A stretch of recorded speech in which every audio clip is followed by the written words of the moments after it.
बादब बामुलाहजा में मैं फजल इमाम मलिक। देश में किसान आंदोलन चल रहा है। सरकार ने किसानों के साथ जो सौतेला रवैया अख्तियार कर रखा है, उससे सरकार के इक़बाल पर सवाल खड़े हो रहे हैं। इस बीच दक्षिण भारत की एक फिल्म देखने को मिली। हिंदी में डब होकर वो फिल्म आई। हिंदी में उस फिल्म का नाम नॉट आउट रखा गया है। यूँ तो पूरी फिल्म एक तरह से क्रिकेट और उसकी जुड़ी गंदगियों पर है।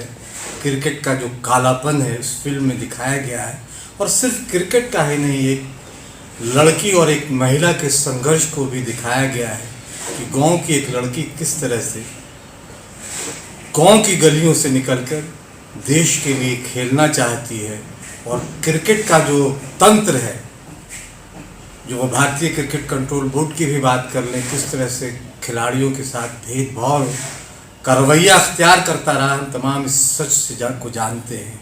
फिल्म में इसकी अक्कासी की गई है, और कई बार फिल्म को देखते हुए आपकी आंखें नम हो जाती हैं, आंखों का तटबंध टूटता है, आंसू गालों पर लुढ़कते हैं, और फिल्म का अंत जहाँ होता है वो किसानों से जुड़ा होता है। किसान आंदोलन जब हो रहा है तो किसानों को लेकर उस वो अंत में कही गई बातें, बहुत सारी कहानी, बहुत सारी बातें अपने आप कह देती है। गांव की वो लड़की, किसान की बेटी, जब भारतीय क्रिकेट टीम में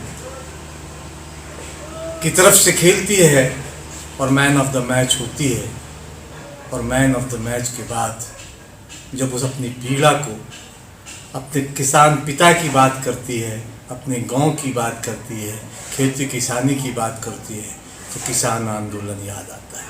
इसलिए शुरू में हमने किसान आंदोलन का जिक्र किया।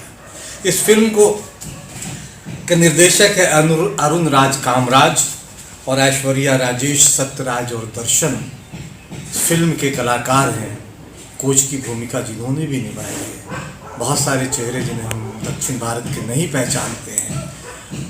जो लड़की मुख्य भूमिका में है, ऐश्वर्या, शायद ऐश्वर्या राजेश ही हैं। वो अभिनय कमाल का किया है उन्होंने, और इस फिल्म को देखनी चाहिए हर वो इंसान को जो क्रिकेट के कालेपन को जानना चाहता है, जो महिलाओं और बेटियों को विकास के शिखर पर ले जाना चाहता है, जो सिर्फ नारों में बेटी पढ़ाओ की, बेटी बचाओ बेटी पढ़ाओ की बात नहीं करता है, जो बेटी को सचमुच पढ़ाना और उसे अच्छा करता हुआ देखना चाहता है, उन्हें ये फिल्म देखनी चाहिए। और किसानों के लिए भी देखनी चाहिए, क्योंकि किसानों के आंदोलन को लेकर देश में जिस तरह का एक बवाल मचा हुआ, और सरकार जिस तरह से किसानों के साथ सौतेला रवैया अख्तियार कर रही है, इसमें ये फिल्म अपने आप में बहुत बड़ी नज़ीर है।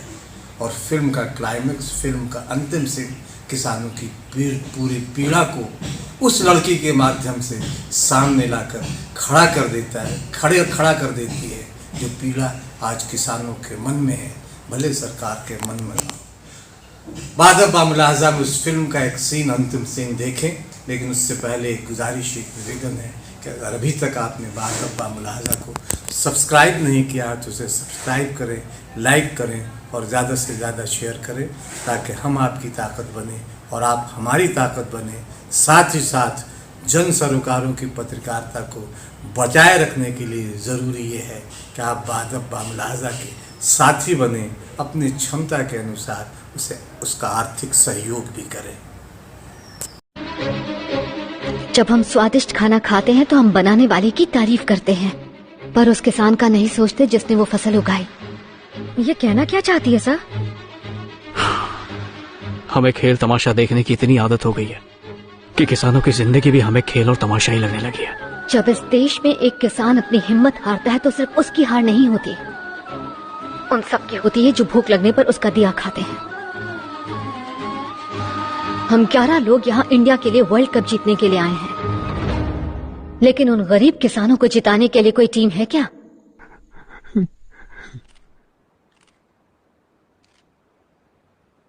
जय हिंद।